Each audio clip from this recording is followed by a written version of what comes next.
جی ایک بات پتہ آپ لوگ یاد رکھیں، جب ہم بات کرتے ہیں قرآن کی، قرآن کے حقوق کی، قرآن کے بارے میں انفارمیشن کی، تو اس کے لیے بہت احتیاط کی ضرورت ہوتی ہے۔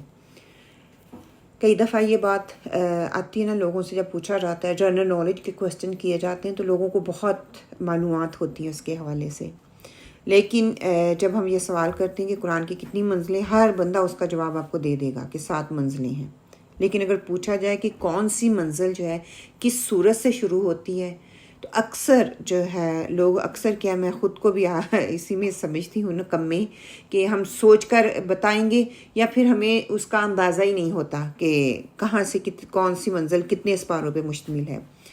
آج میں آپ کو جو ہے نا ایک زبردست سا فارمولہ جو میں نے پڑھا تھا آپ لوگوں کے ساتھ شیئر کر دیتی ہوں، ایک وہ بھی جنرل نالج کے طور پہ لے لیں کہ کون سی منزل کس صورت سے شروع ہوتی ہے۔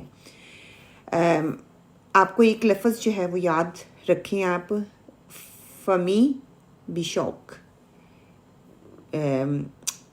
اس کو دوسرے طریقے سے بھی پڑھا جا سکتا ہے، بہرحال ان یہ الفاظ میں آپ کے ساتھ شیئر کرتی ہوں، اس کو جس بھی طریقے سے جو بھی لفظ آپ کے ساتھ بن سکتا ہے نا، آپ اس کو بنا سکتی ہیں۔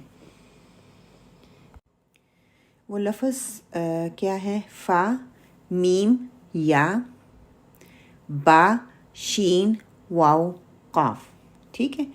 یہ کتنے لفظ بن جاتے ہیں؟ 7 لفظ ہیں، ٹھیک ہے؟ 7 منزلیں تو 7 لفظ ہو گئے الفاظ۔ آپ ان الفاظ کا ایک لفظ بنا لیں جو آپ کے دماغ میں ہر وقت رہے۔ میں نے جس طریقے سے مجھے سمجھ آئی اور اس رائٹنگ نے مجھے ہیلپ کی، وہ یہی تھا کہ فمی بشوق، کہ قرآن پاک کی بھی 7 منزلیں ہیں۔ اب آتے ہیں صورتوں کے نام کی طرف، تو انشاءاللہ تعالیٰ دیکھنا یہ چیزیں جو ہے آپ کے لیے کیسے کلیئر ہوتی ہیں۔ فا سے سورۃ فاتحہ، پہلی منزل یہاں سے شروع ہوتی ہے، اور میم سے سورہ المائدہ، وہاں سے دوسری منزل جو ہے وہ شروع ہوتی ہے سورہ المائدہ سے۔ تیسری منزل جو قرآن کی شروع ہوتی ہے سورہ یونس سے ہوتی ہے، تو یا سے یونس بن گیا، ٹھیک ہے؟ سورہ یونس یہ یاد رکھیں۔ پھر با سے سورۃ بنی اسرائیل جو ہے وہ آ جاتی ہے، وہ چوتھی منزل ہو جاتی ہے قرآن کی، اور 5ویں منزل جو ہے سورۃ شعراء سے شروع ہوتی ہے، تو اس کے لیے شین لفظ نکال لیا گیا۔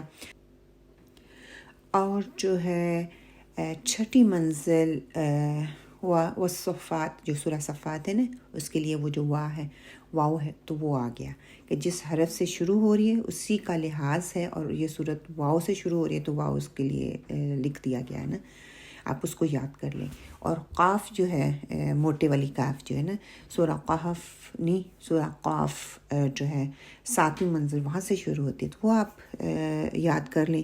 تو لفظ یاد کر لیں، یا فمی بشوق، یہ لفظ یاد کر لیں تو انشاءاللہ تعالیٰ آپ کو یاد رہے گا قرآن کی 7 منزلیں ہیں، کون سی سورت سے کون سی منزل جو ہے وہ سٹارٹ ہوتی ہے۔ اللہ سبحانہ و تعالیٰ جو ہے ہمارے علم میں اضافہ کرے، اللہ سبحانہ و تعالیٰ ہمیں قرآن کے ساتھ اور وقت گزارنے کی توفیق عطا فرمائے انشاءاللہ تعالیٰ۔ چلے آگے چلتے ہیں۔